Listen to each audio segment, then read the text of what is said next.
So here we go with another one of those rambles. Ramble, is that the right word? Where you just wander through your thoughts? I think this one might be a little bit more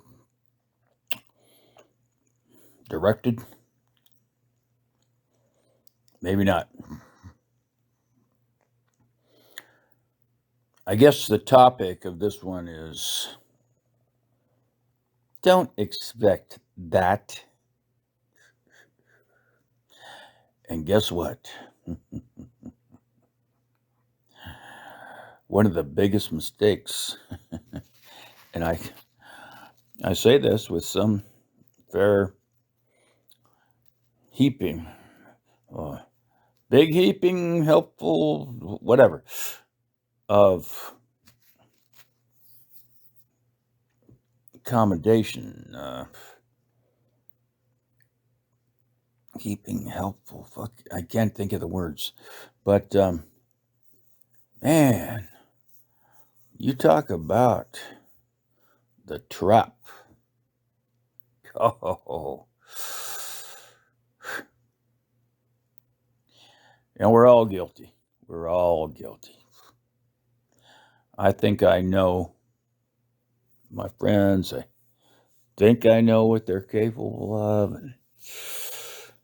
And I guess I interact with them in a certain way that communicates those expectations. But I'll tell you what, big fucking mistake. The problem with all this is we don't even know who we are. And it's a constant exploratory process until it isn't. And unfortunately, this has been my experience, except for, moving overseas and being around people that didn't know what to expect and had no preconceptions of who I was, am, or could be, or so on and so forth. And I think you need to do that. You need to get out. And I'm going to use a very derogatory, it'll sound derogatory, not meant to be, because everybody's just, everybody's doing the best no, they're not actually. But you need to get out of the hole you're in. People think of you as, ABC, blah, blah, blah. And the horrible thing about that is you start to mirror that. Oh, okay, I'm ABC. Okay, look, let me look in the mirror here. Oh, there's A, there's B, there's C. Not at all. Not at all.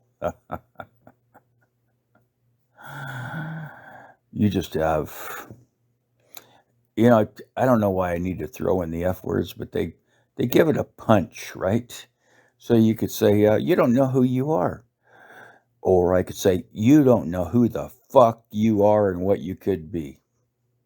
Now, which one of those has punch? One of them does, one of them doesn't.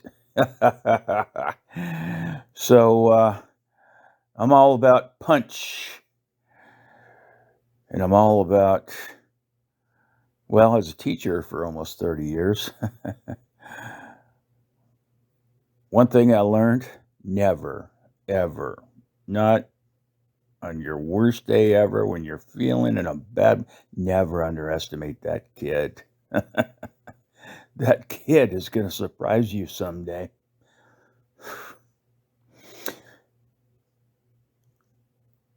And as we should not be surprised by those fucking amazing kids who just, woof, look at that. Well, I didn't know he could do that.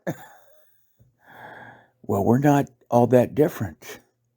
We've been programmed a little bit longer, we're in this coterie of, mental midgets that say, "Oh, you can only do, yeah, I don't, yeah." Oh, fuck. There are limits, but you know what? It's not up to the people that we found in a convenient distance. So what do they call it? Proximity.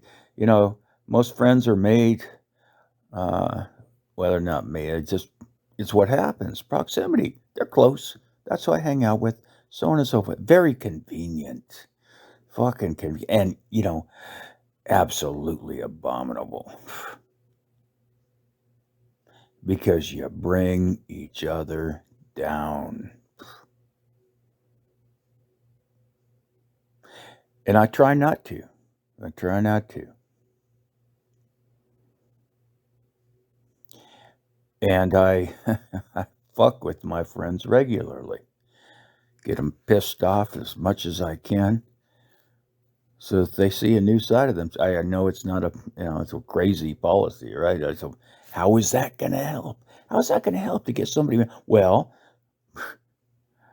somebody, somebody looks at you and say, well, he's doing A, B, and C, and he's telling me that I'm an idiot or I'm not paying attention.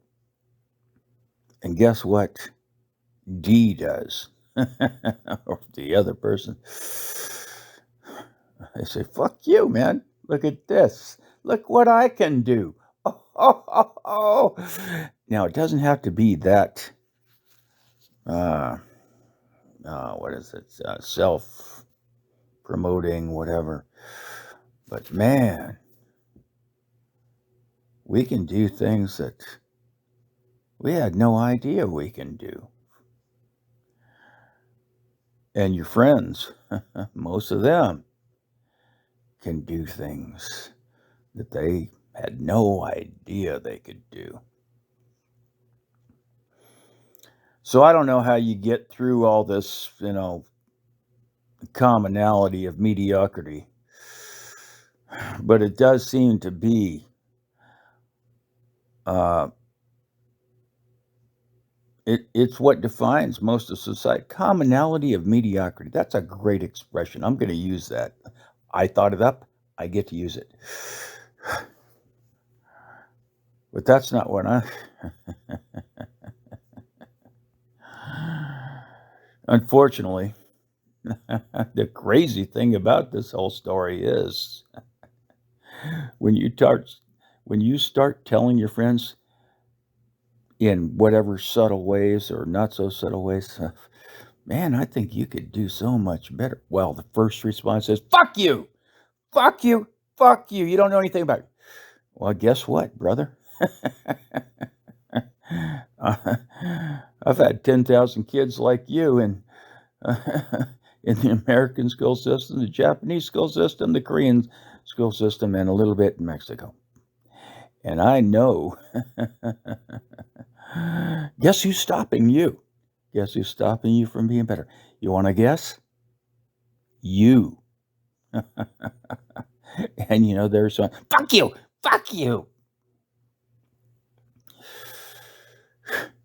So that's the crux of it. How do you tell somebody, hey man, you're only performing at 10% without them getting all sensitive and wanting to hit you with an axe in the head?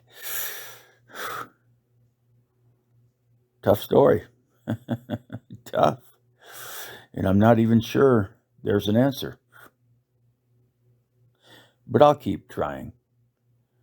I think for me, because I'm so important, and I like to focus on me, turns out I'm not that much of a dummy either. So, as much as I disliked myself at some times in the past, but for me, I think it's show, not tell. So people think they know me. They have a conception of who I am and what I can do. And so my You know, since I am not a teacher anymore, I lost all fucking meaning. And like, what do you do? All of a sudden, you're fucking unemployed. You got no kids to help. You can't bake brownies for the kids on their, you know, you got to find something. And so I guess, as opposed to just saying, "Hey, man, you're only performing at 10%. Fuck you," and dealing with that, uh, show, don't tell, show. So I created, I created a YouTube channel, and I've tried every crazy fucking thing you could try. You know, from all kinds of cranky porn, you know, stuff that, you know, if your grandma listened to, she'd instantly fucking keel over, to, you know, corny shit, you know, like poems for 3-year-olds. And, but I guess, you know, the final goal is, hey, look, you thought you knew me. Look at this. Do you still think you know me? And more importantly, do you know you? I don't think so. I don't think so. And I am not here to define you. I'm not here to tell you what your limits are. And guess what? You shouldn't either.